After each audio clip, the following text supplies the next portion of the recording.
Assalamualaikum warahmatullahi wabarakatuh. Waalaikumsalam warahmatullahi wabarakatuh. Alhamdulillahirabbil alamin wa bihi nasta'in ala umuri dunya waddin wa ala alihi washabbihi ajmain.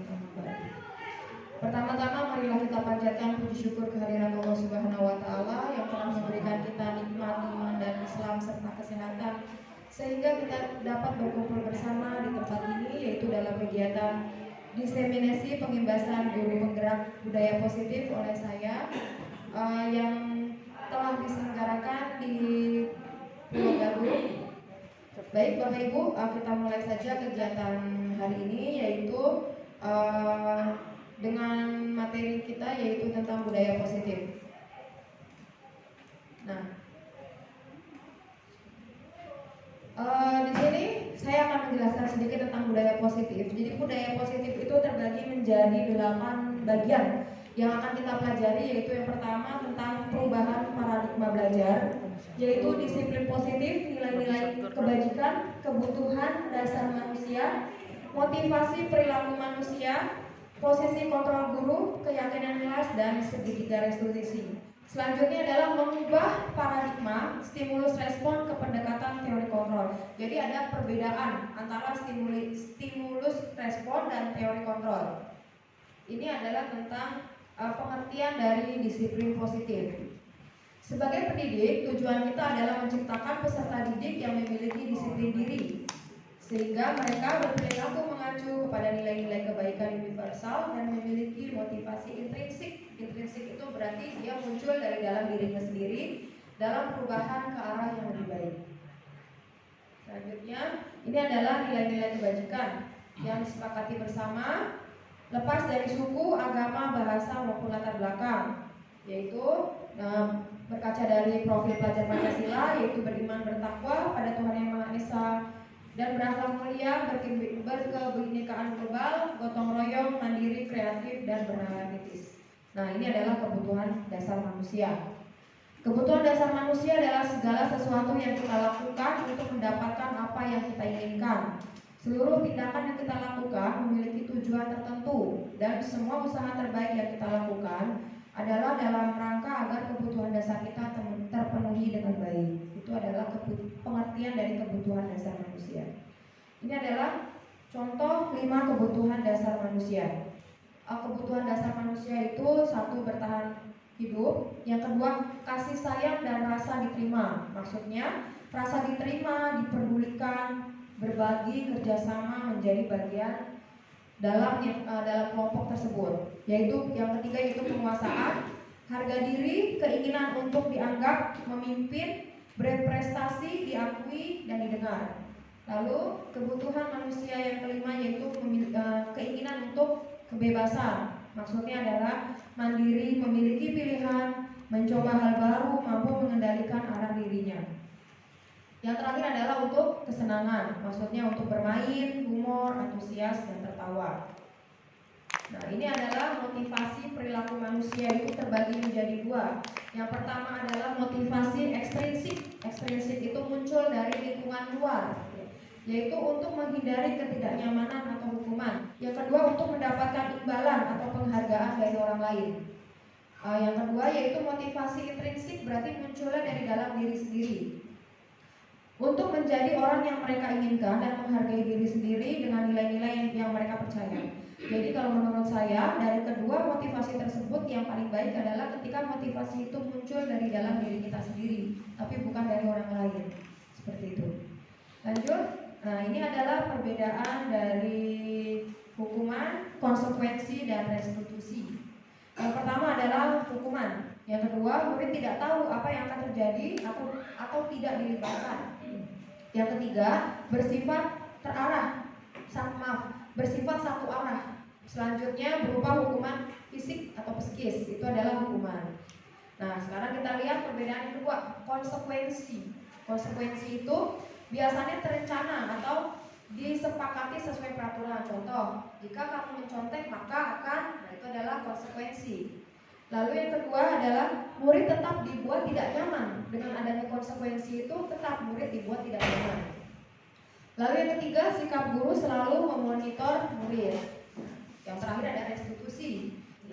Yang pertama, proses menciptakan kondisi bagi murid untuk memperbaiki kesalahan. Itu dari pengertian dari restitusi atau tujuan dari restitusi itu sendiri. Yang kedua, proses kolaborasi yang mengajarkan murid untuk mencari solusinya sendiri. Jadi nanti murid yang mencari solusinya sendiri. Jadi dia belajar dari kesalahan. Kalau restitusi seperti itu. Selanjutnya ini adalah 5 posisi kontrol guru. Jadi kita sebagai guru itu memiliki 5 posisi. Yang pertama sebagai penghukum, yang kedua membuat rasa bersalah, yang ketiga adalah sebagai teman, yang keempat pemantau, yang kelima manajer. Ini adalah contoh penerapan 5 posisi kontrol guru. Contohnya adalah kasusnya siswa tidak memakai atribut lengkap pada saat upacara bendera. Kalau kita sebagai guru posisi penghukum, maka kalimatnya seperti ini: hormat pada bendera selama 1 jam.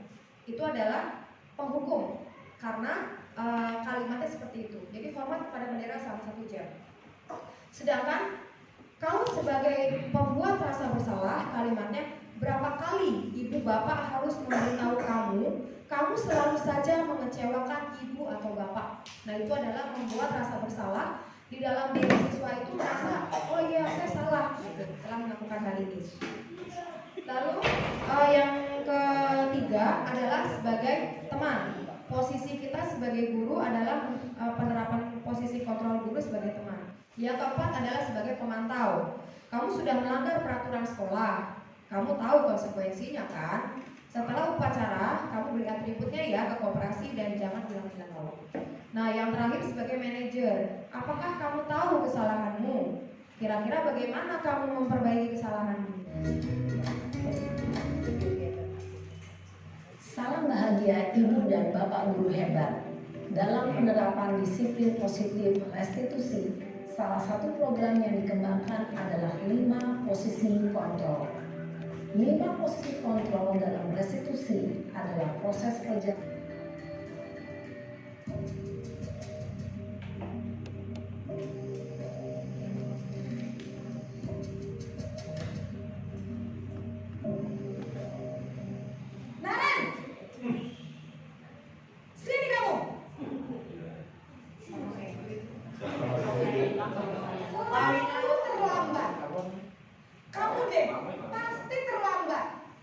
Maaf Bu, saya Apa coba? Alasan kamu apa lagi?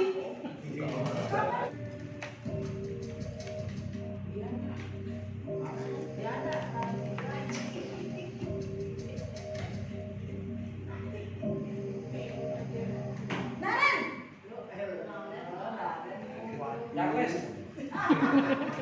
selamat pagi Bu. Selamat pagi Naren. Maaf Bu, saya terlambat. Iya, sekolah masuknya jam 7, sekarang sudah jam 7.20. Jadi sekarang bagaimana ini Naren? Maaf Bu, saya lupa setel alarm saya semalam. Baiklah, menurut kamu, keyakinan sekolah yang mana yang perlu kamu tingkatkan? Menghargai diri sendiri dan orang lain mungkin ya Bu. Setuju. Jadi, apakah Naren meyakini prinsip saling menghormati tersebut? Iya Bu, saya meyakininya. Apakah Naren bersedia memperbaiki masalah keterlambatan ini? Bersedia Bu. Bagaimana kamu akan perbaiki masalah keterlambatan ini? Saya akan coba untuk tidak lupa menyetel alarm saya Bu. Baik, kalau Naren lupa menyetel alarm di rumah, ada orang yang kira-kira bisa bantu mengingatkan tidak? Ada Bu, kakak saya, Kak Emma. Ada lagi selain Kak Emma? Selain Kak Emma, ada ibu saya. Baik, jadi yang mengingatkan Naren adalah Kak Emma dan ibu kamu ya? Kira-kira akan mulai setel alarm kapan nih Naren? Setelah pulang sekolah, akan segera saya lakukan. Baik, jadi Naren akan setel alarm untuk bangun besok pagi dan akan diingatkan oleh kakak dan ibu dan Naren ya.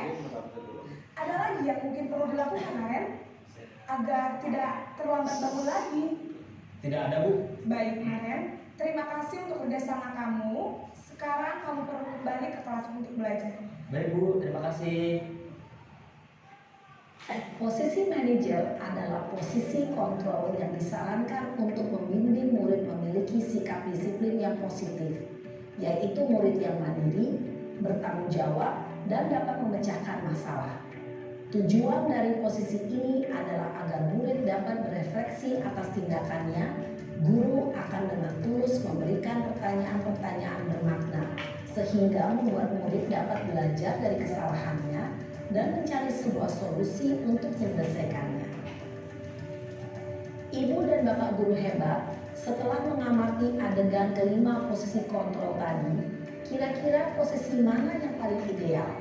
Posisi mana yang dapat menunjang motivasi intrinsik murid? Ya, tentu posisi manajer. Posisi ini memang posisi ideal yang ingin dituju setiap pendidik. Pada posisi inilah, guru dapat menerapkan disiplin positif yang berpihak pada murid, yang memerdekakan murid. Perjalanan seorang pendidik tentunya tidak mudah untuk sampai pada posisi seorang manajer. Namun, tujuan kita pasti, yaitu menciptakan murid-murid yang mandiri, merdeka, dan bertanggung jawab.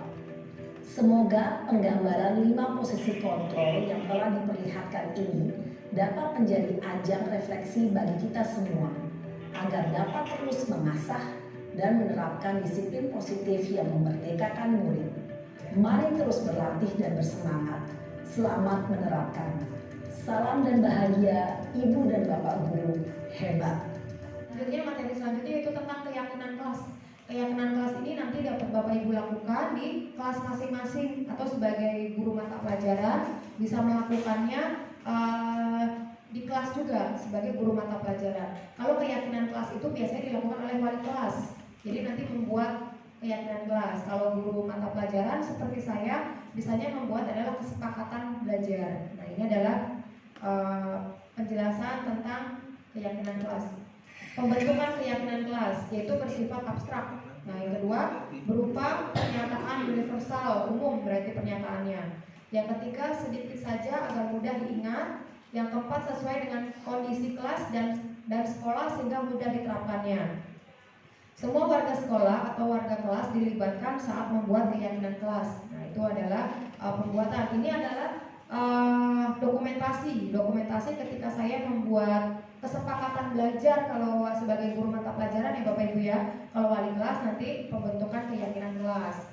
Jadi nanti siswa itu nanti diminta untuk membuat akan diberikan post-it nanti post-it itu akan diberikan ke siswa sebanyak siswa dan semua siswa itu nanti mengisi post-it tersebut. Di situ ditulis keyakinan kelas. Nah, kira-kira apa yang akan diyakini di kelas itu? Contoh umpamanya hadir tepat waktu ke kelas atau mungkin bisa ya.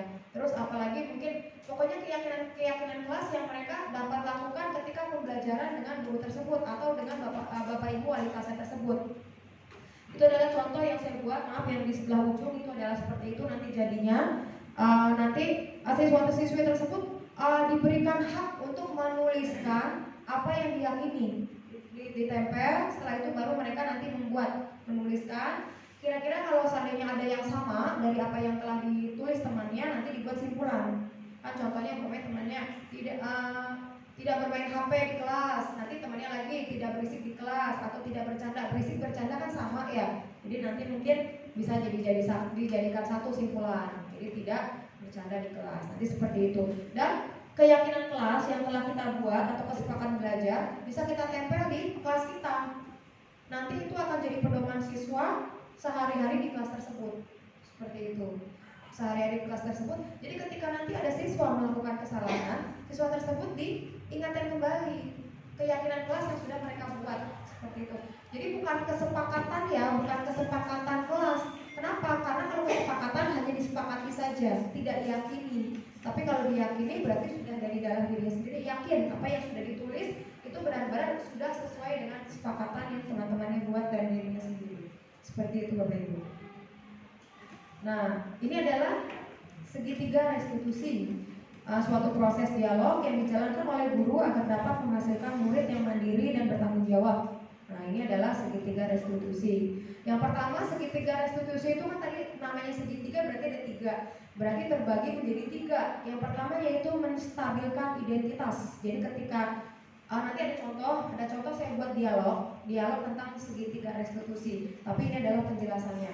Yang pertama yaitu menstabilkan identitas. Berdasarkan prinsip membuat kesalahan adalah bagian dari proses pembelajaran. Jadi ketika siswa melakukan kesalahan, guru tuh tahu bahwa ketika siswa melakukan kesalahan itu adalah bagian dari proses pembelajaran, seperti itu. Contoh kalimat-kalimat yaitu berbuat salah itu wajar, seperti itu. Jadi kita tidak bisa langsung menghargai kamu salah loh, begitu. Jadi berbuat salah itu wajar, bisa seperti itu. Atau tidak ada manusia yang sempurna. Bapak Ibu juga pernah kok melakukan itu. Atau juga kalimatnya ibu bapak tidak mau mencari siapa yang salah, tapi ibu bapak ingin mencari solusi dari permasalahan ini. Yang kelima, kamu berhak merasa begitu. Jadi menstabilkan identitas itu membuat siswa itu tidak merasa bersalah. Jadi siswa itu ada pembelaan, maksudnya saya melakukan ini ada alasannya kok Pak Bu, gitu maksudnya. Nah, lalu yang kedua yaitu validasi tindakan yang salah. Berdasarkan prinsip setiap perilaku berupaya memenuhi suatu kebutuhan. Jadi ketika siswa melakukan kesalahan pasti atau tindakan yang salah pasti ada alasannya. Yaitu yang pertama, kalimat yang bisa digunakan, kamu pasti punya alasan mengapa melakukan hal itu. Yang kedua, padahal kamu bisa melakukan yang lebih buruk dari ini kan. Dan yang ketiga, kamu patut bangga karena telah melindungi sesuatu yang penting buatmu. Yang keempat, kamu melakukannya karena mempertahankan sesuatu yang penting bagimu. Itu contohnya, umpamanya ketika siswa tersebut ada masalah, jadi ada kalimat-kalimat yang bisa digunakan Bapak Ibu melalui segitiga restitusi tersebut.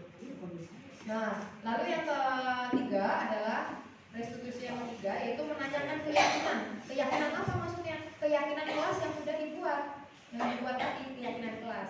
Berdasarkan prinsip teori kontrol total bahwa pada dasarnya kita termotivasi secara intrinsik, berarti dari dalam. Kalau dari dalam berarti kan oh iya saya melakukan kesalahan ini gitu. Karena apa? Karena sudah dibuat tadi keyakinan kelas. Ini loh yang sudah kamu buat, kamu dari kesalahan kamu itu berarti ada mana yang sudah kamu lakukan. Jadi kita bisa tanyakan apa keyakinan kelas kita, nilai-nilai apa yang telah disepakati bersama, seperti apa gambaran sebuah kelas yang ideal menurut kamu. Yang terakhir, kamu ingin menjadi orang seperti apa, itu adalah keyakinan kelas yang bisa dilakukan. Nah, ini adalah contoh dokumentasi penerapan segitiga restitusi ya. Jadi nanti Bapak Ibu bisa berbincang-bincang dengan siswa face to face. Kalau bisa ketika kita melakukan teguran kepada siswa, jangan di depan kelas, tapi face to face supaya siswa tersebut juga tidak merasa malu. Ini adalah contoh dokumentasi yang telah saya lakukan kepada salah satu siswa di sekolah kita. Ini ada contoh skenario yang telah dibuat ya. Di sini adalah seorang siswa, Putri Amelia, terlambat ke sekolah. Pada suatu hari saya sedang mengajar dan Putri tiba-tiba mengetuk pintu untuk meminta izin masuk. Karena ia mengetahui bahwa ia sudah terlambat, saya selanjutnya mempersilahkan Putri untuk masuk kelas dan menanyakan bahwa ia sudah terlambat. Tetapi saya hanya memberikan penguatan saja akan perbuatannya tersebut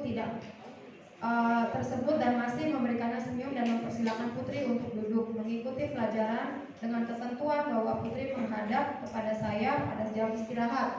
Jadi ketika pembelajaran siswa tersebut masih diperbolehkan masuk mengikuti pembelajaran seperti biasa. Tapi ketika istirahat Putri menghadap saya ketika beristirahat. Nah, ini adalah skenarionya. Skenario segitiga restitusi. Yang pertama tadi yaitu menstabilkan identitas. Kira-kira seperti ini nanti dialog yang bisa kita lakukan. Di sini dialognya adalah Putri dengan saya.